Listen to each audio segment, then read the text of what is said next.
Self-deception isn't a character flaw reserved for dishonest people. It's a documented, near-universal cognitive process, and it operates through a specific, repeatable set of steps that show up in psychologically healthy people just as reliably as anyone else.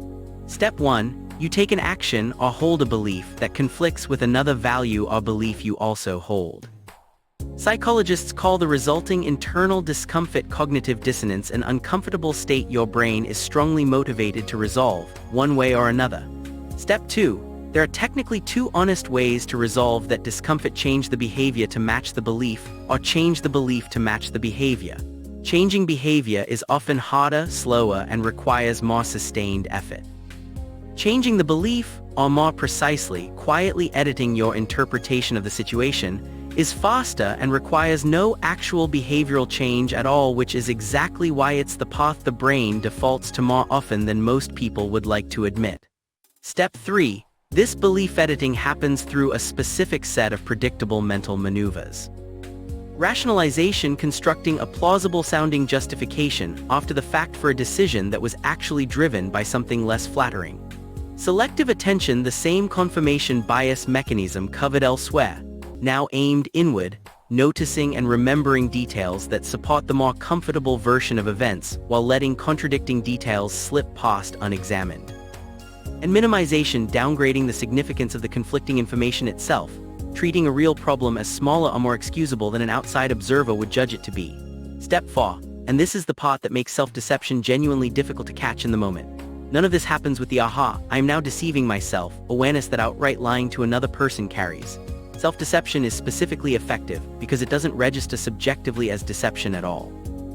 It feels, from the inside, exactly like arriving honestly at a reasonable conclusion, because the entire editing process happens beneath the level of conscious awareness where a decision would normally be flagged as debatable. Step 5. This process serves a real psychological function, which is part of why it's so persistent and universal rather than being a rare failure of character. Constant, unfiltered confrontation with every uncomfortable truth about your own choices and shortcomings would be genuinely difficult to sustain emotionally. Some degree of self-serving interpretation appears to function as a psychological buffer, and research has found that people with unusually accurate, unfiltered self-perception, sometimes called depressive realism, actually show higher rates of mild depression than people with a moderately positive self-bias, suggesting a small amount of self-deception may be functionally protective, not simply a flaw to eliminate entirely. Where this becomes genuinely costly, though, is when the self-deception protects a pattern that's actively harming you or people around you, staying in a situation that isn't working, avoiding a truth that needs addressing, repeatedly rationalizing the same problematic behavior.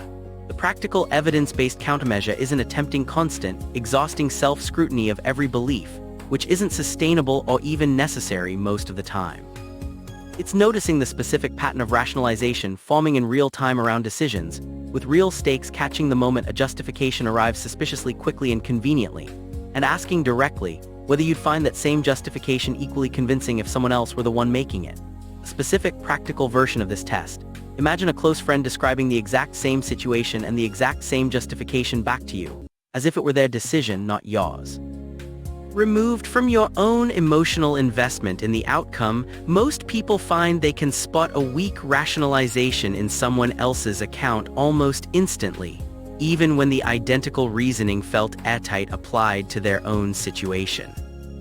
This gap between how clearly we evaluate others' self-justifications and how poorly we evaluate our own is itself well documented. And deliberately borrowing that external, third-person clarity is one of the more reliable ways to catch self-deception while it's still happening, rather than only recognizing it in hindsight, once the consequences have already arrived.